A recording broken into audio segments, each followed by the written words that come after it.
Okay, before we move on to the next lecture, I just want to share with you guys the client outreach template. You can customize it, so let me just quickly run through everything that you need to know. Before you start to adding your data, make sure to go to File and click over here, Make a Copy. And this will make a copy of this client outreach sheet on your Google Drive. You can select your folder over here and click Make Copy. Just make sure to make this because you will not be able to directly edit my copy, instead make yours, of course.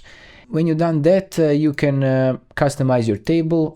Let me just run through this. We have client names. Over here you can type your client name, contact person. This can be a contact person from your LinkedIn or website or email. Under the client name, you can also put the website name or the company name. We have this company website. You can paste it here. LinkedIn profile from your contact person or client name, contact email.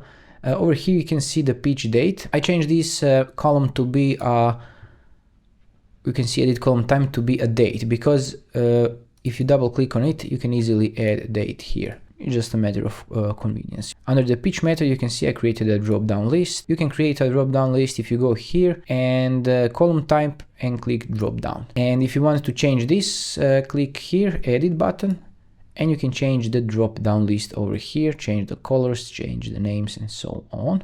Over here we have a pitch status, also drop down list. You can edit it, of course, change colors and names. And with shift and mouse wheel down, you can move further.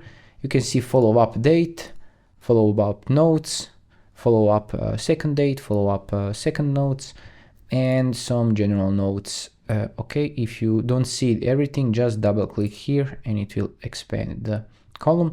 You can see additional notes, additional info, and we see this project and service offered. In this drop down menu, you can add your services and change the colors and names as usual.